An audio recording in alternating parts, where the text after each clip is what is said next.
AITA for telling my parents I'm done helping after they kept choosing my brother over me, even when it destroyed my life. I'm a man in my early 30s, and for most of my life, I thought being a good son meant sacrificing quietly.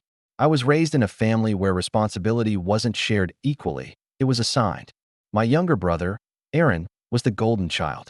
Charming, reckless, emotional, and endlessly forgiven.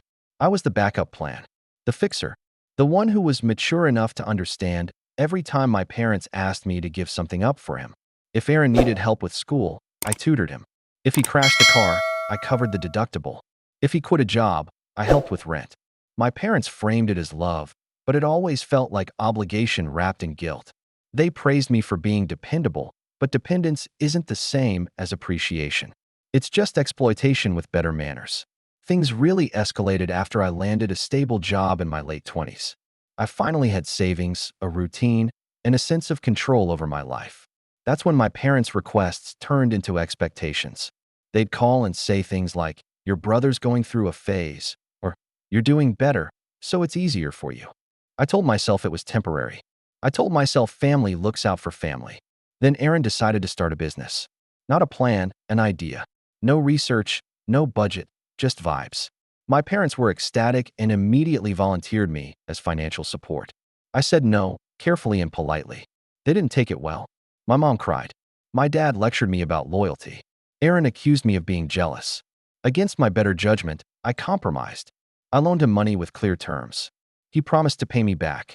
He didn't. The business failed within 6 months, and the money vanished.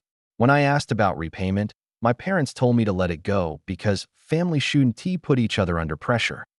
That should have been my wake-up call, but the final straw came a year later when Aaron got into legal trouble. Nothing violent, but serious enough to require a lawyer and fines. My parents showed up at my apartment unannounced. They said they needed help, urgently. I asked how much. The number made my stomach drop. It was more than half my savings. I said I couldn't do it. Not without destroying my own stability.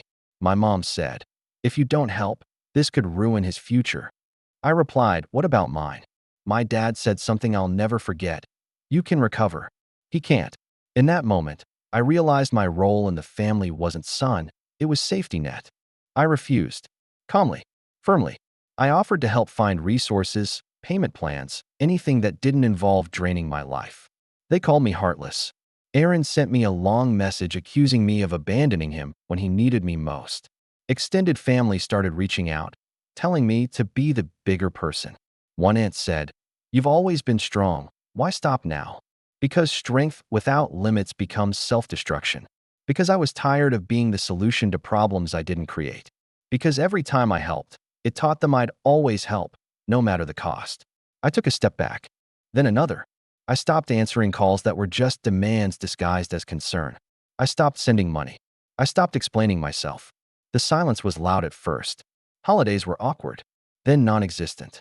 I heard through relatives that my parents were struggling and that Aaron blamed me for everything that went wrong afterward. I felt guilty, of course I did. Guilt was the tool they used best.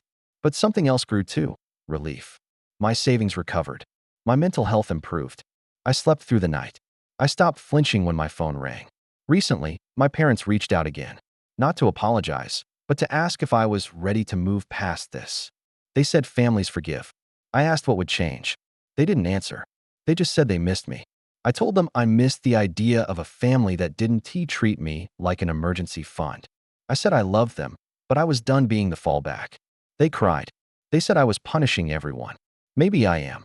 Or maybe I'm just choosing myself for the first time. So now I am asking AITA for finally saying I am done helping after years of being sacrificed for my brother, even if it fractured my family. Thanks for watching. Tap like and subscribe if you're into wild Reddit drama. Speech Balloon got an opinion? Drop it in the comments. I'd love to hear what you would have done.